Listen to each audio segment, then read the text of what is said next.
ये सिंहासन है चमत्कारी, 32 पुतलियों वाला,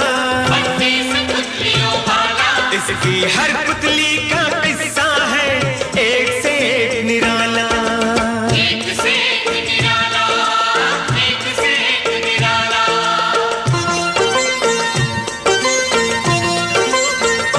बड़ी दिलचस्प है बच्चों पुरानी ये कथा माला, बड़ी दिलचस्प है बच्चों पुरानी ये कथा माला। इसमें हर बार मिलेगा तुम्हें मनोरंजन का मसाला, मनोरंजन का मसाला। सिंहासन 32,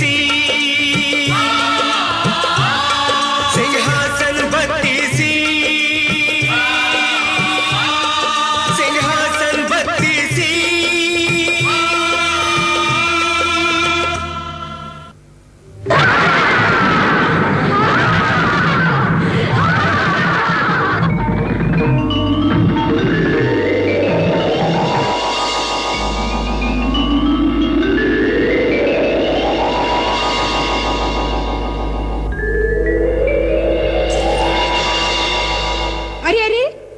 चले भोजराज, आज फिर आ गए सिंहासन पर विराजमान होने के लिए?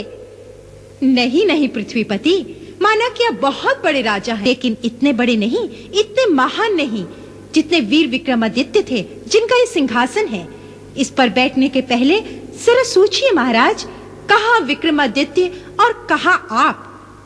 सुनिए, इसी बात पे मैं वीर विक्रमादित्य की एक कहानी सुनाती हूँ। विक्रम की नगरी में एक तंबोली था, पान बनाने वाला। आहा, क्या जादू था उसके पान में।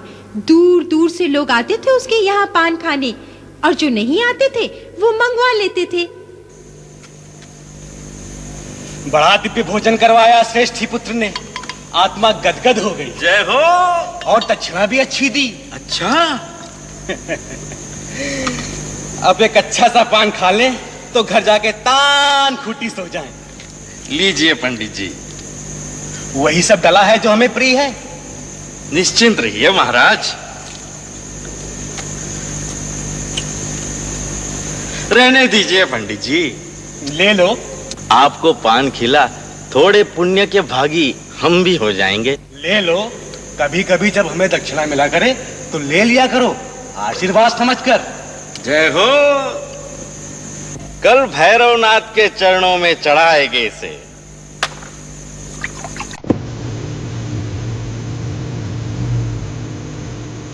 बन गए हमारे पान?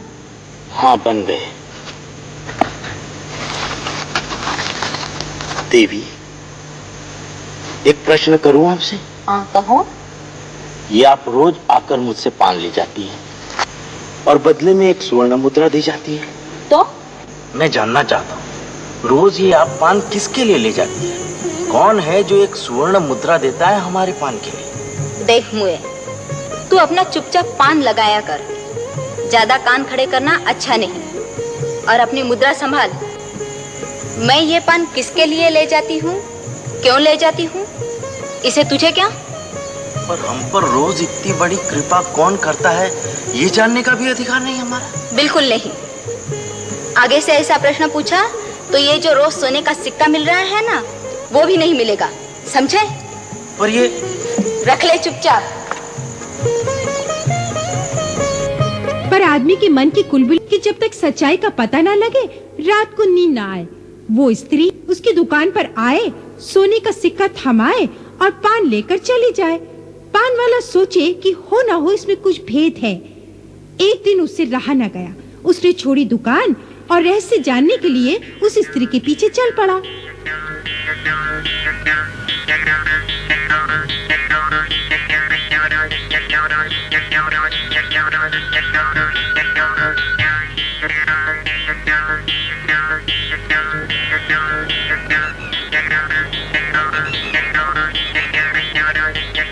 तुझसे रहा नहीं गया मुझे, क्यों मेरे पीछे पीछे आ रहा है?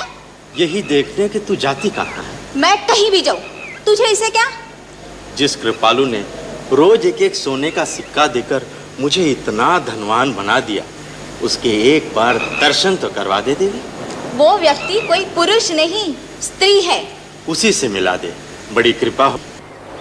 देख पान वाले, तेरे इतने सारे निवेदन पर मैं तुझे अपनी मालकिन से अवश्य मिलवाती, पर वे पुरुषों का मुंह भी देखना पसंद नहीं करती। यदि तू अपने प्राणों को बचाना चाहता है तो चला जा यहाँ से। कहीं प्रहरियों ने देख लिया तो तेरी लाश तक नहीं मिलेगी। जा जा यहाँ से।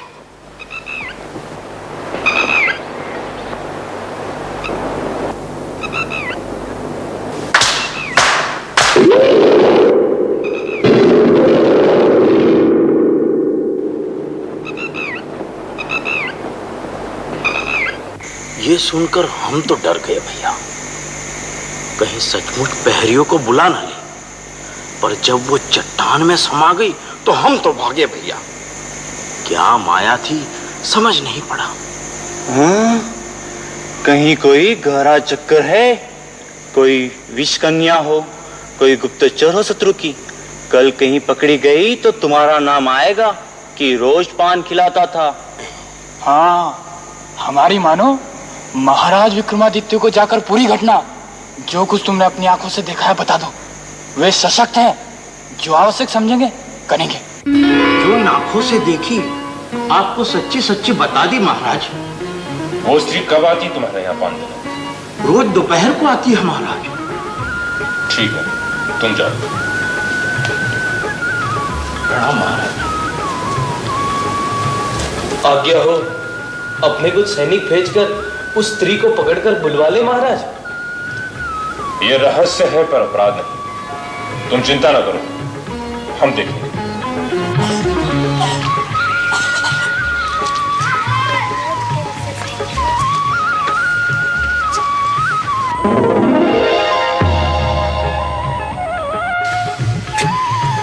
अब क्या करोगे? तुम्हारी गेंद तो गई पानी में।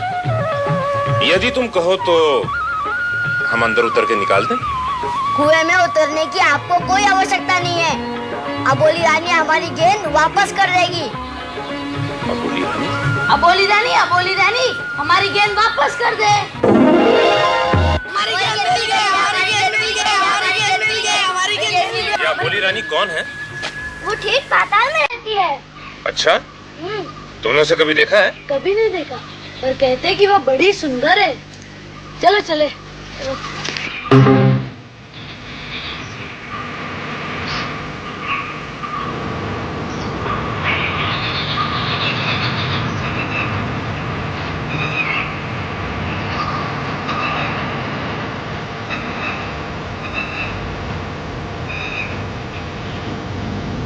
कौन हो तुम?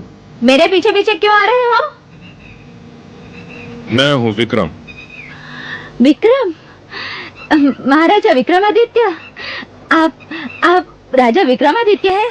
हाँ, हम तुम्हारे पीछे पीछे इसलिए आए कि हम जानना चाहते हैं कि तुम जैसी एक सुंदरी इस सुनसान जंगल में कहाँ जा रही है?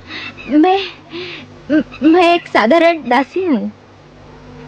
दासी हो पर हो बहुत सुंदर। अरे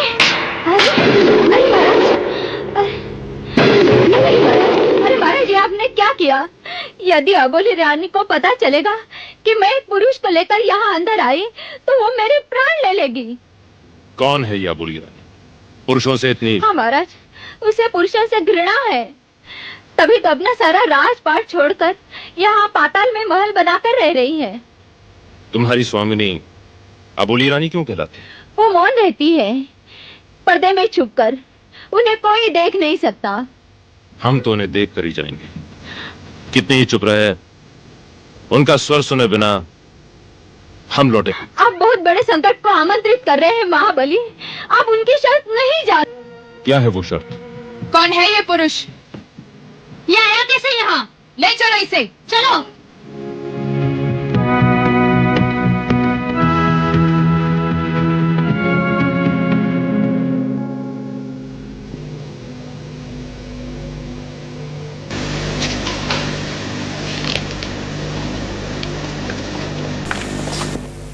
वाह, इतने गहरे पाताल में इतने सुंदर महल की कल्पना नहीं की थी मैंने। चुप रहो विक्रम, यह मत भूलो कि इस समय तुम हमारे बंदी हो। मैं बंदी नहीं, इस राज्य का राजा हूं। आदर से बात कीजिए मुझसे। अबोली रानी ये जानना चाहती है कि बिना आज्ञा दासी को धोखा देकर इस महल में घुसने के मूल में आपका कारण क्या है? तुम्हारे इस पर्दे के पीछे छिपी अबोली रानी को देखना, उससे बात करना और हो सके तो उसे अपनी रानी बनाकर ले जाना। अबोली रानी की एक शर्त है, जो पुरुष उसके मुंह से शब्द निकलवा लेगा, कोई ऐसी बात कहेगा या ऐसा काम करेगा जिससे अबोली रानी को बोलना पड़े, तो अबोली रानी उससे विवाह करेगी। यह पर्दा हट जाएगा और वरमाला तुम्हारे गले में होगी। पर यदि असफल हुए तो तुम जैसे कई लोगों की तरह अबोली रानी तुम्हें सारा जीवन बंदी बनाकर रखेगी। मुझे स्वीकार है। यदि वो नहीं बोलेंगी तो मैं जीवन भर के लिए होंठ सीलूंगा। तो ठीक है, कल प्रातः तुम्हें अबोली रानी के सामने प्रस्तुत किया जाएगा। तब तक उज्जैनी के राजा होने के नाते तुम यहाँ आज अतिथि रहोगे। सद्व्यवहार के लिए आपकी मौन रहने वाली सुंदरी को मेरा धन्यवाद दीजिए। कल यह पर्दा हट जाएगा और आपके रानी के मुंह से बोल फूटेंगे।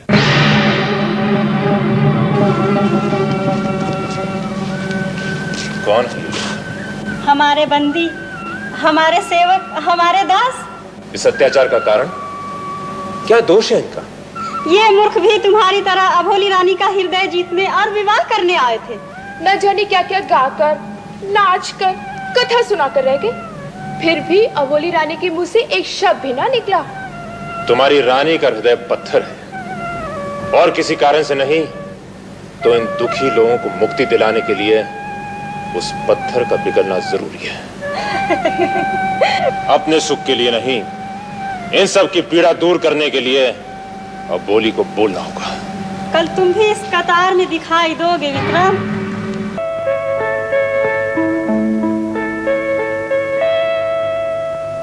वेताल, वेताल।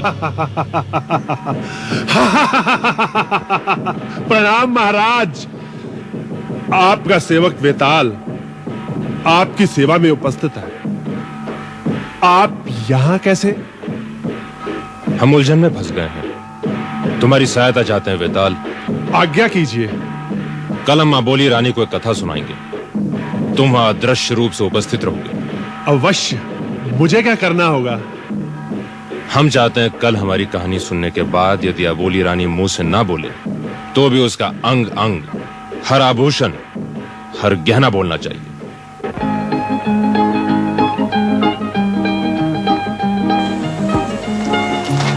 विक्रमादित्य को उपस्थित किया जाए। विक्रमादित्य, तुम अबोली रानी को प्रसन्न कर उनके मुंह से शब्द निकलवाने के लिए जो भी क्रियाकलाप करना चाहते हो, उसकी तुम्हें अबोली रानी की ओर से आज्ञा है। कला दिखाई जाए उसे जो आंख से अंधी न हो, कथा सुनाई जाए उसे जिसके पास हृदय हो। पर्दे के पीछे बैठी एक निष्ठुर स्त्री को, जिसने निर्दोष लोगों को बंदी बनाकर रखा हो, क्या कहानी सुनाई जाए? उसे दिखेगा क्या, वो सुनेगी क्या? और उसने देख सुन भी लिया तो वो बोलेगी क्या? बोलने के लिए समझ चाहिए, बुद्धि चाहिए। आहा, सुना सबने? अबोली रानी के कान का कुंडल बजा, वो बताता है कि वो मेरी बात सुन रही है। कोई बात नहीं गूंगी सुंदरी, मौनवती अबोली रानी, विक्रमादित्य अवश्य तुझे एक कहानी सुनाएगा। देख, कथा का मजा तो इसमें कि सुनने वाला हुक्कारा भरे। कसम खाइए ना बोलने की। भगवान का नाम भी राम जाने लेती है या नहीं।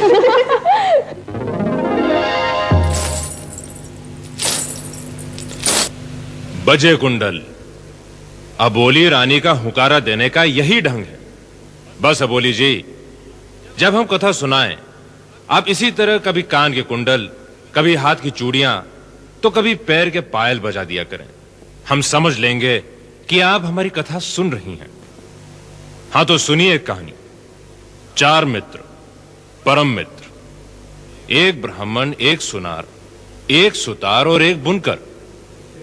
कथा का मजा तो इसमें ब्राह्मण वेद मंत्रों का ज्ञाता, सुतार लकड़ी का शिल्पी, सुनार ऐसा जो रानी सेठानी के गहने गढ़े, और बुनकर के हाथ में जादू। चारों मित्र परदेश में कमाई करने के बाद देश लौटे। एक से दूसरे को भरोसा, दूसरे से तीसरे को, दर कुछ दर मुकाम, नदियों का जल पीते हुए, मंदिरों के दर्शन करते हुए चले जा रहे थे कि जंगल आया और रात हो गई।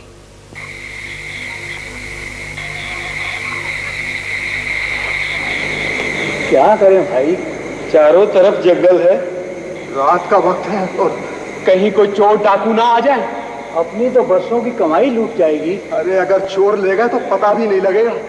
एक डरा तो दूसरा डरा, दूसरा डरा तो तीसरा, डर को डर खाने लगा। सोचा क्या करें। यह पक्का हुआ कि 3 सोएंगे, 1 जागेगा। पहली बारी आई सुतार की, रहा लकड़ी का कारीगर। सोचा खाली बैठा क्या करे। उसने जंगल की लकड़ी उठाई और लगा मूर्त बनाने। लकड़ी की बड़ी सुंदर मूर्ति बनाई सुतार ने।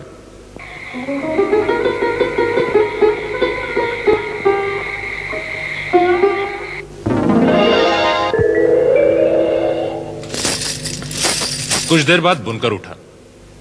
उसने कहा, लो भाई सुतार, तू सो जा, मैं पहरा देता हूं। सुतार सो गया। बुनकर ने मूर्ति को देखा। सोचा बैठा क्या करूं, इसे कपड़े सीकर पहना दूं।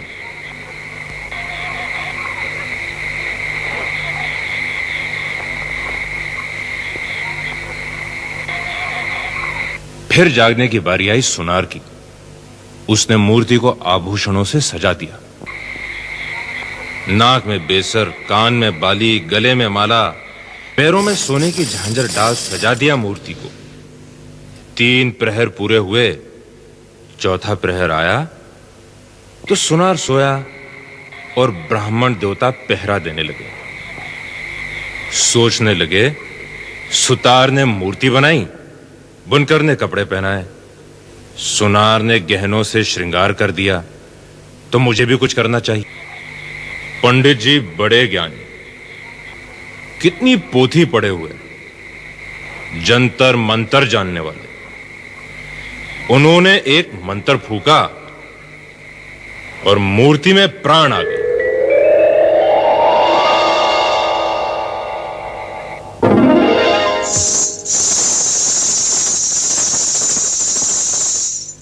अरे काठ की पुतली बोलने लगी और ये तुम्हारी रानी चुप है। अरे कुछ तो बोल देवी। पहले आभूषण बजाती थी, अब तो वो भी बंद कर। हाँ, तो आगे ये हुआ कि जब सुबह हुई, पंछी बोले, लोगों की नींद खुली, तो सबने देखा कि वहां एक सुंदर सी कन्या खड़ी है। ऐसी भोली भाली सुंदर कन्या देखी तो सबकी लार टपकी। सब कहने लगे, मैं शादी करूंगा, मैं शादी करूंगा। ये मूर्ति मैंने बनाई, इस पर अधिकार मेरा है। अरे तुमने तो इसे बनाकर पटक दिया था, मैंने इसे वस्त्र पहनाकर इसका श्रृंगार किया है। उससे क्या होता है? इसे कीमती आभूषण तो मैंने पहनाए। तो चारों लड़ते झगड़ते निश्चित नहीं कर पाए कि काठ की सुंदरी पर अधिकार किसका है। न्याय पाने के लिए कहां आए? अबोली रानी के दरबार में। अबोली रानी, न्याय कर।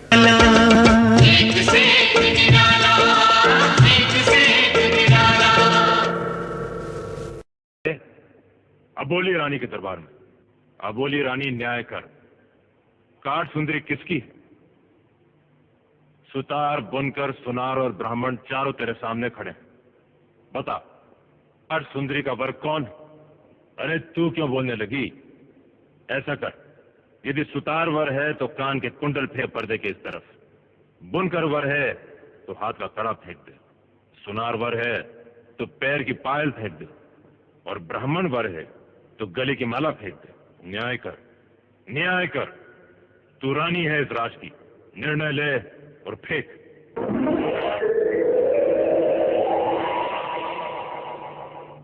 देखा, देखा आपने? ये है तुम्हारी रानी का न्याय। चारों को उसका पति बना दिया, सारे गहने फेंक दिए। अब बोली रानी, अच्छा है कि तुम चुप रहती हो, वरना ऐसी मूर्खता करती। चारों को पति बना दिया।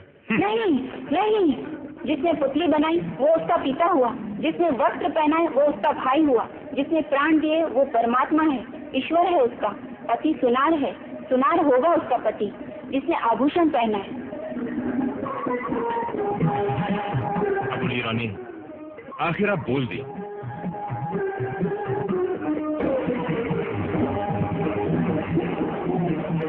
बंदियों को छोड़ दिया जाए। तो ऐसे चतुर, इतने बुद्धिमान थे वीर विक्रम। यह सिंहासन उनका सिंहासन है जो जान की जोखिम मोल लेते थे। अपने प्राणों पर संकट आने पर भी अपना आपा, अपना धीरज नहीं खोते थे। उनकी तुलना में तो अपने को जांच ले। यदि तुझे लगता है कि तू इतना बुद्धिमान है तो आ बैठ इस सिंहासन पर।